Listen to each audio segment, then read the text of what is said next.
welcome back to my channel. Today's video is going to be about venues. I booked my wedding venue. Yes! It's a little weird, to be honest, because it's been the biggest purchase I have ever done in my life. It's literally like buying a house. No joke.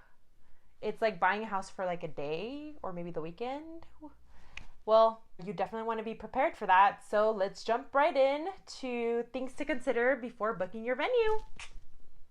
I'm assuming that you have already had a conversation regarding budget and guest count. And I know you guys have seen my last couple of videos, which I'm more than happy to link down below for your convenience. You know what, guys? I totally forgot.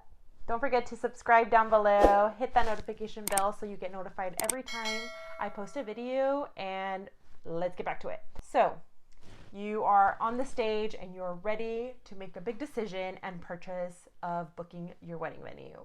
All right, so budget and guest count, you already talked about it and you are set to go.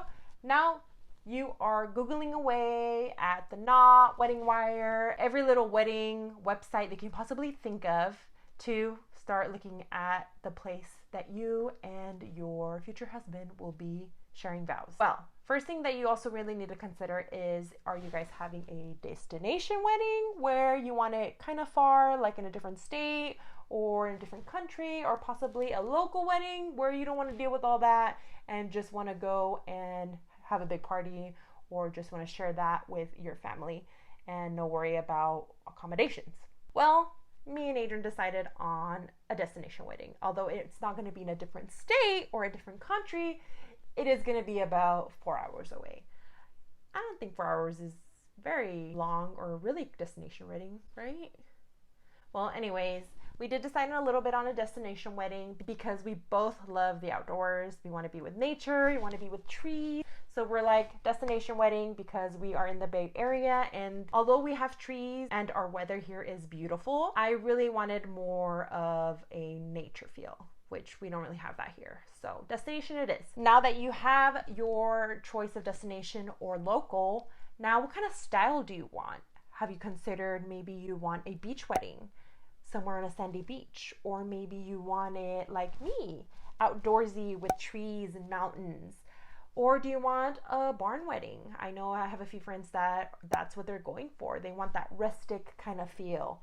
And once you get your style, that will definitely help with minimizing a lot of work. There are so many wedding venue options out there that it's going to take you hours and hours and hours going through each and every one of them. So the more specific on how you want your wedding to be, the easier it will be for you to minimize that search, which is definitely what you want. Because like I've said many times before, planning a wedding is so hard, so time consuming, and you just want to make it as easy as possible, especially for somebody who is planning everything on their own or doesn't have a wedding planner, you know? I mean, like I said, I've never done this before and I'm just going with it. So let's go. Now that you've Googled away, you've done all that fun stuff, like myself, took me freaking hours and days to really minimize that search.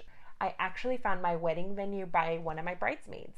Yeah, quick tip. Ask friends and family members, your bridal party, about weddings, because I'm sure they've been to different weddings. They've been to different venues that they can probably give you an idea about wedding venues that you probably didn't even know about. Because I know for the one that Adrian and I chose, it didn't pop up in my Google search. It didn't pop up in my Wedding Wire search. So I'm really lucky that I reached out to everybody. I asked for help and it's perfect. Okay, so now that you have Googled your little heart out, Adrian and I both minimized our venue tour list for 3. I mean, if you want to see 10, 20 venues, good for you, girl. You do your thing, but ain't nobody got time for that. I don't got time to be traveling, especially if mine's going to be a destination wedding. So we ended up touring 3 different venues. Now, quick little tip that I recommend, and it was so helpful in the long run, was videotape each venue tour you take. I'm telling you, it's going to save you so much time and you're going to thank me later. Videotape the tour, you know, right when you drive in, because that will most likely be what your guests will be looking at. All the way from the parking lot, each room, the bathrooms, outside areas, the surrounding area, like is the venue in a neighborhood or a residential area, because all that matters. And we use those videos also to go back to our parents and just kind of give them a rough idea of what we were thinking when we were walking through the venue and what their thoughts and opinions were while we were doing that. So one of the main things that you need to consider is, does the venue have the date that you want?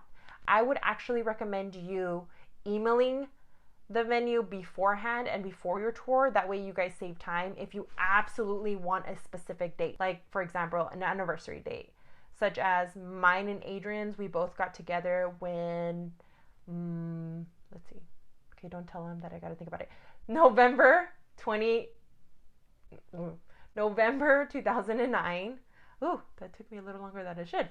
Well, we were not so fixed on getting married that day. We were really open on the day, so that really didn't really matter to us when we went to go to the venue. That's definitely something to consider. Is there a specific date or season that you absolutely need to have your wedding day on? Can that venue accommodate? All right, you're touring the venue, you're videotaping as you go, and you have a list of questions, because I definitely recommend you having already a set list of questions. You know, either taking your wedding binder, a notebook full of questions with you to your session to really make this venue tour worthwhile. So I'll probably make a video of different questions that you should ask, you know, maybe a detailed list of questions you could ask. Because can I just tell you that when I went to all my wedding venue tours, the people giving us the tour were really surprised of how organized I was. But I mean, maybe I was a little overkill, but hey, you know, like I said, this is like buying a house for a day.